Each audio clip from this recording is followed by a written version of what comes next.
नमस्कार। अंतर्राष्ट्रीय खबरों के हमारे इस खास कार्यक्रम में आपका स्वागत है। मैं हूं चंद्रशेखर जोशी। हमारे इस खास कार्यक्रम में हम आपको इस वक्त की बड़ी अंतर्राष्ट्रीय खबरें बताते हैं, साथ ही दो महत्वपूर्ण खबरों पर अपने विशेषज्ञ के साथ चर्चा और विश्लेषण भी करते हैं। आज हम रूस यूक्रेन युद्ध के और भीषण होने और पाकिस्तान के केपीके और बलूचिस्तान प्रांत में बढ़ते आतंकवादी हमलों पर चर्चा करेंगे। लेकिन आइए सबसे पहले आपको दिखाते हैं इस वक्त की बड़ी अंतर्राष्ट्रीय खबरें। पीएम नरेंद्र मोदी ने गयाना की संसद को किया संबोधित। मौजूदा समय में ग्लोबल साउथ की एकजुट आवाज को बताया जरूरी। कहा, एक साथ मिलकर बना सकते हैं नई विश्व व्यवस्था।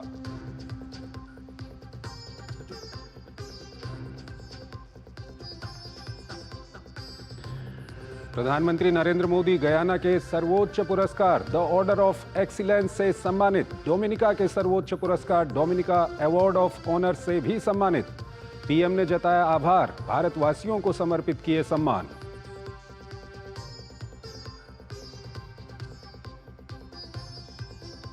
रूस का यूक्रेन पर बड़ा हमला। पहली बार दागी इंटरकॉन्टिनेंटल बैलिस्टिक मिसाइल। निप्रो शहर को बनाया निशाना। पश्चिमी देशों ने बताया बैलिस्टिक मिसाइल हमला। 3 नॉर्डिक देशों ने जारी किया युद्ध अलर्ट।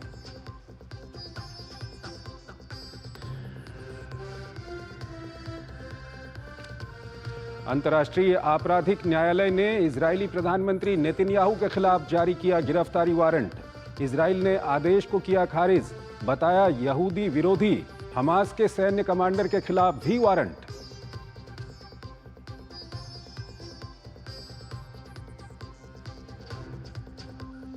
पाकिस्तान के खैबर पख्तूनख्वा में यात्री गाड़ियों के काफिले पर भीषण हमला। अज्ञात बंदूकधारियों ने कुर्रम जिले में बरसाई अंधाधुंध गोलियां। कम से कम 38 की मौत, दर्जनों घायल।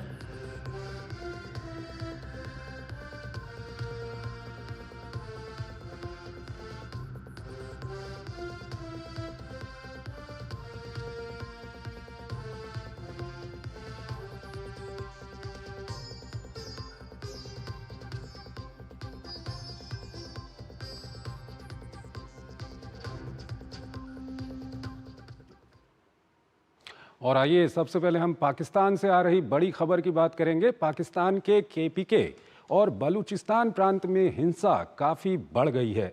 यहाँ हो रहे हमलों में पाकिस्तानी सुरक्षा बलों को भारी नुकसान हो रहा है। एक तरफ जहाँ पाकिस्तान दुनिया भर में आतंकवाद को बढ़ावा देने के लिए जाना जाता है, वहीं अब पाकिस्तान द्वारा तैयार किए गए आतंकियों के हमलों से खुद पाकिस्तान कराह रहा है।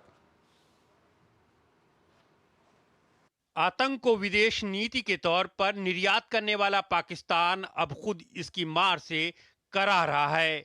कभी जिन आतंकियों को पाल पोस कर एक खूंखार नेटवर्क में तब्दील किया था, अब वही मौका मिलते ही उसे चोट पहुंचाने में कतई परहेज नहीं करते हैं। खूनी आतंकी पंजा हर गुजरते दिन के साथ और खूंखार होता जा रहा है। खैबर पख्तूनख्वा और बलूचिस्तान प्रांत इससे सबसे अधिक प्रभावित हैं। सिर्फ आतंकी ही नहीं बल्कि सांप्रदायिक हिंसा भी पाकिस्तान के लिए सिरदर्द बनी हुई है। बुधवार को खैबर पख्तूनख्वा के कुर्रम जिले में बंदूकधारियों ने एक यात्री गाड़ी पर हमला बोल दिया, जिसमें कम से कम 38 लोगों की मौत हो गई, जबकि 29 लोग घायल हुए हैं। अफगानिस्तान की सीमा से लगे कबायली इलाके में भूमि विवाद को लेकर सशस्त्र शिया और सुन्नी मुसलमानों के बीच दशकों से तनाव चला आ रहा है।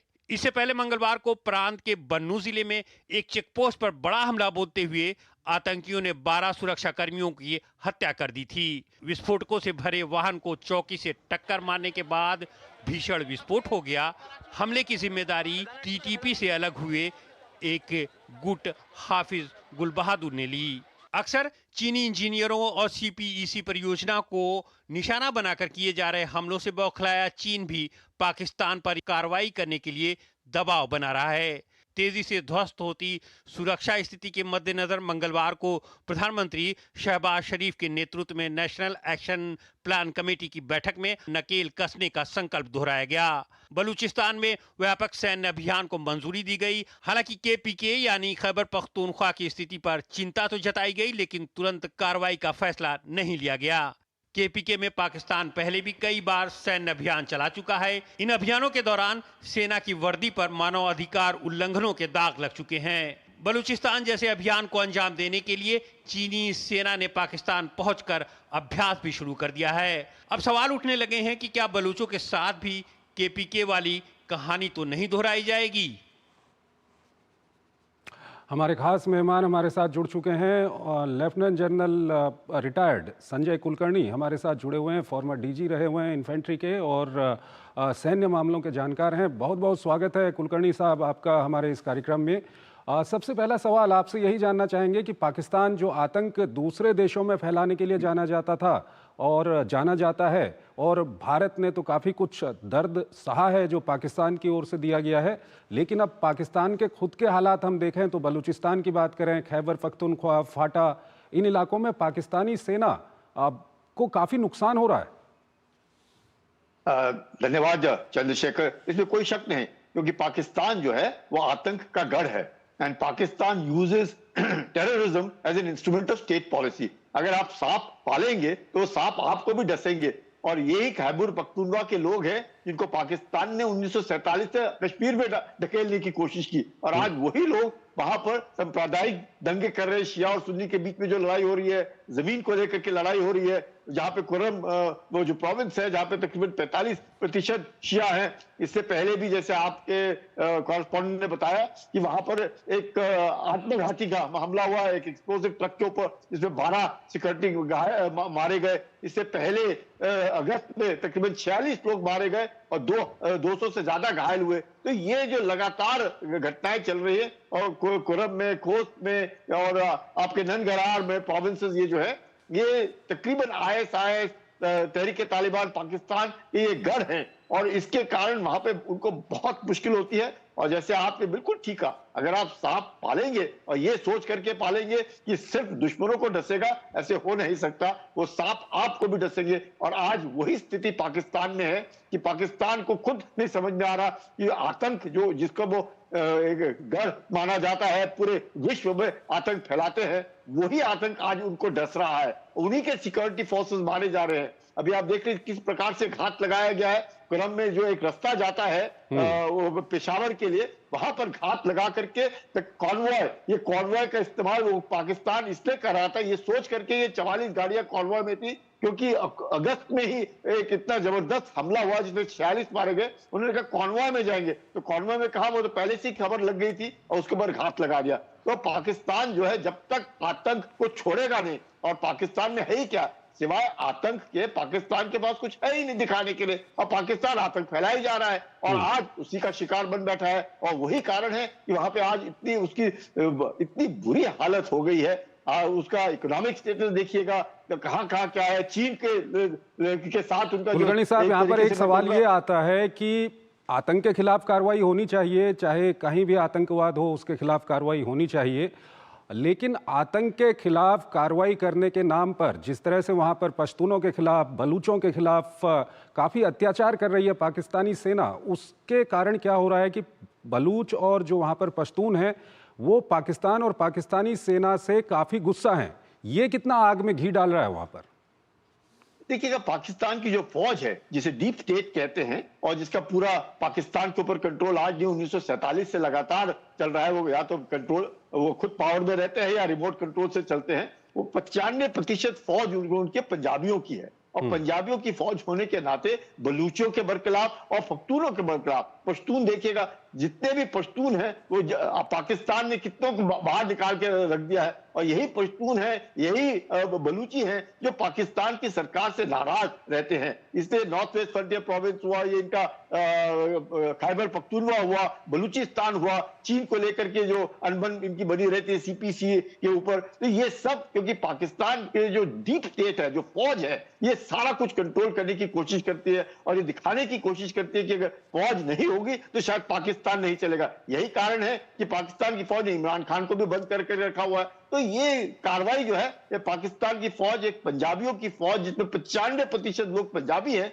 जिनसे बलूचियों को सख्त नफरत है, पश्तूनों को सख्त नफरत है। यही कारण है कि पाकिस्तान की फौज अपना जो हम कहेंगे कि बिल्कुल अपने मनमानी करने की कोशिश करते हैं, वो हो नहीं सकता और वो आतंक का सहारा लेती है। और यही एक कारण है कि ISIS हुआ या खैबर पख्तूनख्वा में तहरीक तालिबान पाकिस्तान हुआ। पाकिस्तान ने क्या सोचा कि अफगानिस्तान में जाकर के हम अपना दबदबा कर लेंगे, तो क्या हुआ, वही तालिबान जिसके पीछे वो लगे हुए थे, जिनको उन्होंने पाला पोसा, वहीं से तहरीक तालिबान पाकिस्तान आकर के पाकिस्तान की फौज के ऊपर सर हमला कर एक रहा है। नया डेवलपमेंट इसमें ये हो रहा है कि चीन का ये कहना है कि पाकिस्तान जो चीन के लोग वहाँ पर काम कर रहे हैं डिफरेंट प्रोजेक्ट्स में, पाकिस्तान उनकी सुरक्षा नहीं कर पा रहा है, तो चीन लगातार दबाव बना रहा है कि चीन के सुरक्षा बलों को पाकिस्तान के सुरक्षा बलों के साथ मिलकर वहाँ पर ऑपरेशन करने दिए जाएं। हालांकि इस तरह की अभी ऑफिशियली तो कोई उनको परमिशन नहीं दी गई है, लेकिन वहाँ पर एक एक्सरसाइज, जॉइंट एक्सरसाइज चीन के साथ ज़रूर शुरू हो रही है। तो ये सिचुएशन को किस ओर ले जाएगा? देखिएगा चंद्रशेखर, बहुत ही शर्म की बात है पाकिस्तान के लिए भी, इतना उन्होंने चीन के साथ क्या कहते हैं, समुद्र से गहरा, आसमान पहाड़ हिमालय से ऊंचा और शहद से मीठी, जो अपने आप को वो कहते हैं, बहुत दोनों दो देशों के बीच में पाकिस्तान ने एक डिवीजन लगा रखी है जो CPEC का है, उसके 5% पैसा सिर्फ उनकी सिक्योरिटी के लिए जाता है। चीन बार बार ये कहता है कि आप क्या रहे हैं, हमारे जितने इंजीनियर्स हैं, हमारे वहां पे जो चीनी लोग हैं, जो बाजार के आसपास का, उनको आप मारी जा रहे हैं और आप ही के लोग मारे। क्यों नहीं मारेंगे? वो बलूची तो बार बार ये कह रहे हैं कि आप हमारे यहाँ पे आकर के ग्वादार का एक कितना बड़ा पोर्ट बना रहे हैं, हमारे मछली पालन के जो साधन है उनको आप मार रहे हैं, बिजली पैदा कर रहे हैं, चीन की ओर ले जा रहे हैं। तो पाकिस्तानी जो है, वहां के जो आम आदमी है, वो इस तरह के जो तो पाकिस्तान की फौज सोचिए उसके बरखिलाफ है। और पाकिस्तान है कि जो फौज है वो इस तरीके जो चीन चाहता है कि उनके लोगों को एक सिक्योरिटी प्रदान की जाए, वो सिक्योरिटी प्रदान करने में पाकिस्तान बिल्कुल असफल है। यही कारण है कि चीन बार बार पाकिस्तान को कह रहा है कि हमारे लोगों को हम अपने आप सिक्योरिटी प्रदान करेंगे। वो सिर्फ कराची में काउंसिल जो है, चीन का जो काउंसिल है, वहां पर चीनियों ने अपने लोग लगा रखे हैं, लेकिन पाकिस्तान के ऊपर मुझे लगता है दबाव जबरदस्त है चीनियों का कि हम खुद घुसेंगे। आप समझ सकते हैं कि गिलगित बाल्टिस्तान में और पूरे बलूचिस्तान में भी चीनी नजर आएंगे और ये प्रांत जो है धीरे धीरे करके चीन के ऊपर कब्जा कर लेगा। उसका शक अब पाकिस्तान को अब लग रहा है कि ये हो सकता है, अब डर है। अब चीन कहते हैं कि हमारे जो नागरिक हैं उनकी आप सुरक्षा प्रदान करें, और पाकिस्तान सुरक्षा प्रदान करने में असफल है। बिल्कुल सर, आप हमारे साथ बने रहिएगा। रूस यूक्रेन युद्ध पे भी अभी हम बातचीत करेंगे, लेकिन पहले हमको यहाँ पर एक छोटा सा ब्रेक लेना। बढ़िया है, प्राकृतिक हल्दी, मिर्ची, धनिया। नहीं, मिर्ची, धनिया, हल्दी, MDH। NTPC Green Energy Limited, a wholly owned subsidiary of NTPC Limited, Amaharatna CPSE, strategically focused on developing a portfolio of utility-scale renewable energy projects, launches an initial public offering of equity shares of face value of ₹10 each through the book building process with a price band of ₹102 to ₹108 per equity share. Bid issue opens Tuesday, November 19th, closes on Friday, November 22nd, 2024. For risk factors and more details, please refer to the RHP available on the websites of SEBI, BRLMs, stock exchanges and the company. जब धरती चीर कर निकलता है लोहे का पत्थर और मिलता है मोंगिया के जोश से, फिर तपता है, पिघलता है और बनता है फौलाद। अब होता है सरिया सारी खूबियों के साथ। मोंगिया स्टील, मजबूत देश का मजबूत सरिया। गोल्डी मसाले के 100 ग्राम के स्पेशल पैक्स में फ्रेशनेस लॉक है। ऐसे गोल्डी मसाले जहां जाएं रिश्ते बनाएं। स्वागत है आपका ब्रेक के बाद। रूस और यूक्रेन का युद्ध काफ़ी भीषण हो गया है। यूक्रेन द्वारा रूस के अंदर तक मार करने वाली अमेरिकी मिसाइलों के उपयोग के बाद खबर आ रही है कि रूस द्वारा ICBM का इस्तेमाल किया गया है। भीषण होते युद्ध के कारण इलाके में काफ़ी तनाव बढ़ गया है। नॉर्वे, फिनलैंड और डेनमार्क ने युद्ध अलर्ट जारी करते हुए अपने नागरिकों से ज़रूरी सामानों का स्टॉक रखने और अपने सैनिकों को जंग के लिए तैयार रहने के निर्देश दिए हैं। ये रिपोर्ट देखिए। राष्ट्रपति जो बाइडेन के एक फैसले से यूक्रेन जंग नए दौर में पहुंच गई है। अब अमेरिका और उसके सहयोगी नाटो देशों और रूस के बीच सीधी भिड़ंत की ओर मुड़ती दिखाई दे रही है। लंबी दूरी की मिसाइलों के इस्तेमाल की अनुमति से शुरू हुआ मामला परमाणु हथियारों की आशंका के घंघोर बादल में तब्दील होता जा रहा है। अमेरिका निर्मित ATACMS के बाद ब्रिटेन की लंबी दूरी की मिसाइल स्टॉर्म शैडो से हुए हमले का करारा जवाब देते हुए रूस ने पूर्वी यूक्रेन के निप्रो में बैलिस्टिक मिसाइल दागकर अपना इरादा साफ कर दिया। यूक्रेन ने इसे अंतर महाद्वीपीय बैलिस्टिक मिसाइल से मिलती जुलती मिसाइल बताया है। हालांकि अमेरिका यूक्रेनी राष्ट्रपति जेलेंस्की के दावे से मतभेद करते हुए इसे सिर्फ बैलिस्टिक मिसाइल करार दिया है। हमले में निप्रो शहर के मध्य पूर्व क्षेत्र में मौजूद उद्यमों और महत्वपूर्ण ढांचों को निशाना बनाया गया है। हालांकि रूस ने इस पर प्रतिक्रिया देने से इनकार कर दिया है। ये एक नई मिसाइल थी। गति, ऊंची समेत दूसरी सभी विशेषता अंतर महाद्वीपीय बैलिस्टिक मिसाइल जैसी थी। ये पहली बार है जब रूस ने इस तरह के शक्तिशाली और लंबी दूरी वाली मिसाइल का इस्तेमाल किया है। जानकार ICBM के संभावित उपयोग को पश्चिम के लिए रूस के एक कड़े संदेश के तौर पर देख रहे हैं कि उसके पास ऐसी क्षमताएं हैं जिससे उन्हें माकूल जवाब मिल सकता है। उधर रूस ने उत्तरी पोलैंड में अमेरिका के नए बैलिस्टिक मिसाइल बेस पर कड़ी चिंता जताते हुए कहा है कि इससे परमाणु खतरे का स्तर काफी बढ़ जाएगा। अमेरिकी बेस व्यापक नाटो मिसाइल शील्ड का हिस्सा है। इस बीच 3 बाल्टिक देश नॉर्वे, फिनलैंड और डेनमार्क ने युद्ध का अलर्ट जारी करते हुए अपने नागरिकों से जरूरी सामानों का स्टॉक रखने और अपने सैनिकों को जंग के लिए तैयार रहने के निर्देश दिए हैं। पहले लंबी दूरी की मिसाइलों के इस्तेमाल की मंजूरी और इसके बाद अमेरिका द्वारा यूक्रेन को लैंड माइंस मुहैया कराए जाने के फैसले के बाद से क्षेत्र में तनाव काफी बढ़ गया है। Lieutenant general retired Sanjay Kulkarni हमारे साथ जुड़े हुए हैं, फॉर्मर DG हैं इन्फेंट्री के, उनसे हम बातचीत करेंगे। कुलकर्णी साहब, अगर रूस और यूक्रेन के युद्ध की हम बात करें तो जो नए डेवलपमेंट हुए हैं उसमें अमेरिका की ओर से रूस के अंदर तक मार करने के लिए उनको इजाज़त दे दी गई लॉन्ग रेंज मिसाइल की, और एंटी पर्सनल माइंस की उनको इजाज़त दी गई, एंटी पर्सनल माइंस भेज रहा है अमेरिका उनको। साथ ही साथ आज जो खबर आई है रूस ने ICBM का इस्तेमाल किया है। हालांकि ये अभी तक विवादित है कि ये इंटरकॉन्टिनेंटल बैलिस्टिक मिसाइल थी या बैलिस्टिक मिसाइल थी। क्या देखते हैं आप, अब ये किस ओर जा रहा है ये युद्ध? चंद्रशेखर, मुझे लगता है कि ये जो है, क्योंकि ट्रंप जिस प्रकार से अपना जब सत्ता संभालेंगे तो उन्होंने इस बात के ऊपर वो आए हैं कि वो जैसे ही सत्ता संभालेंगे ये यूक्रेन का युद्ध जो है ये समाप्त हो जाएगा। उसको देखते हुए अभी 2 महीने रह गए हैं।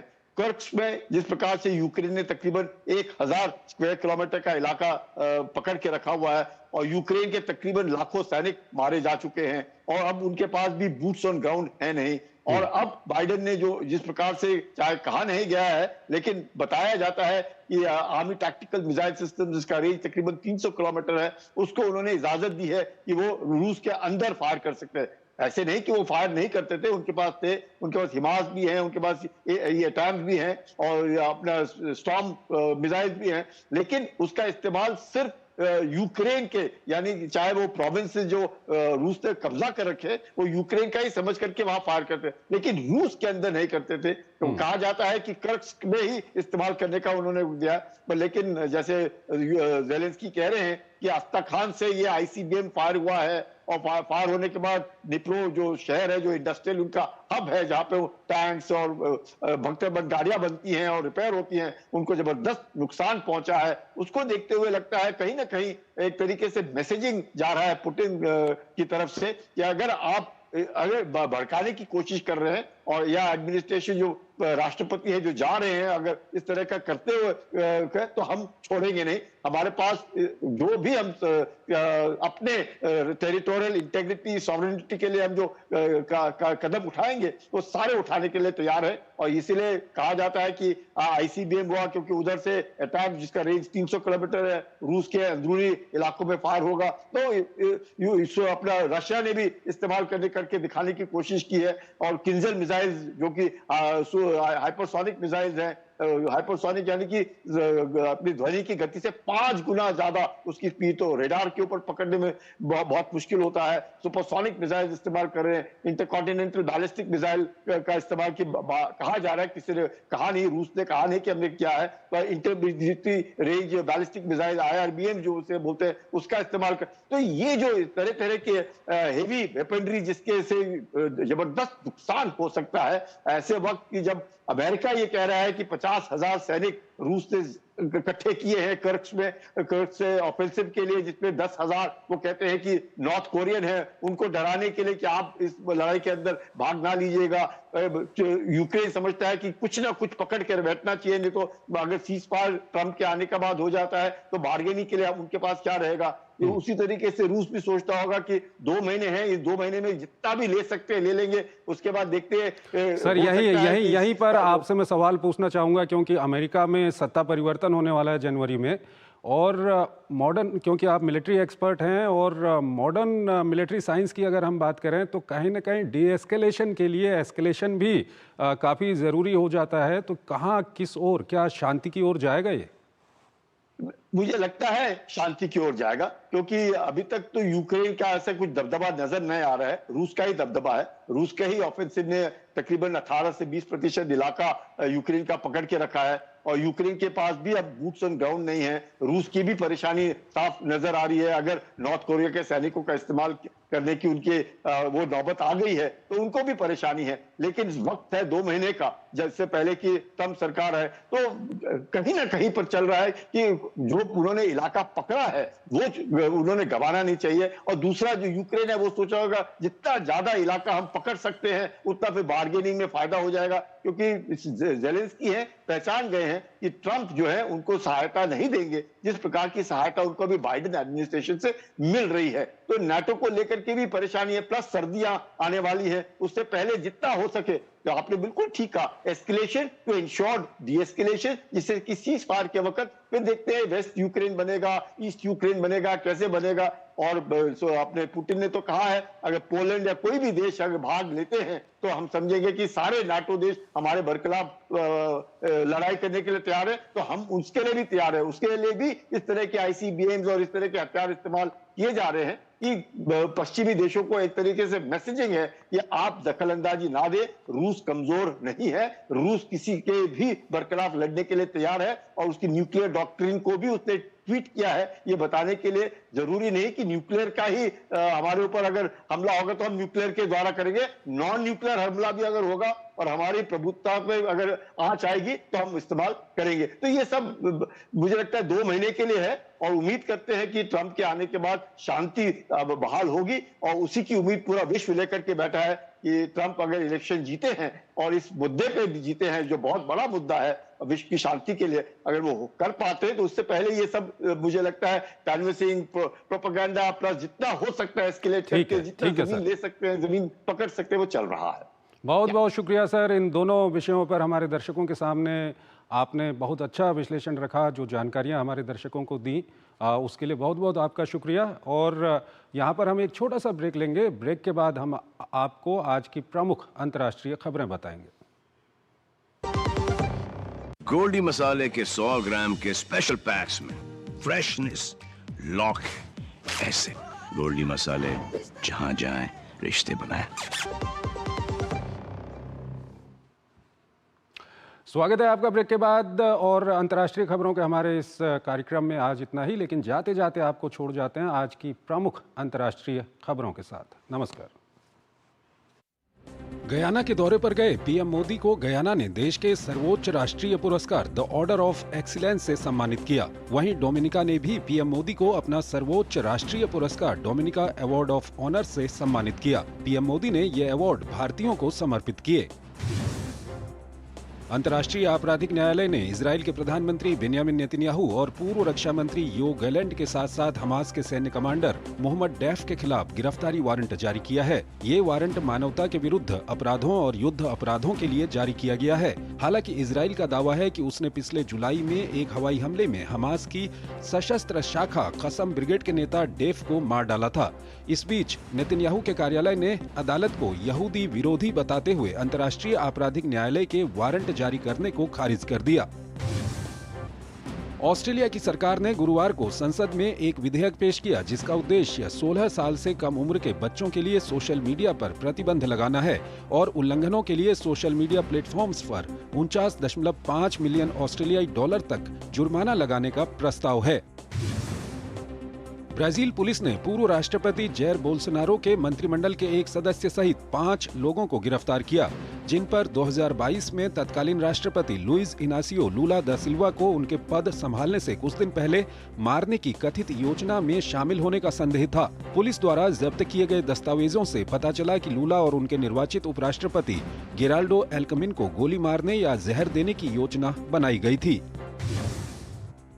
थाईलैंड की अदालत ने कम से कम 1 दर्जन लोगों को जहर देकर मारने की आरोपी महिला को मौत की सजा सुनाई है। महिला ने 2015 से लेकर अब तक 14 लोगों को साइनाइड देकर मार दिया। सारारत नाम की महिला को अभी अपनी सहेली को मारने के आरोप में सजा सुनाई गई है।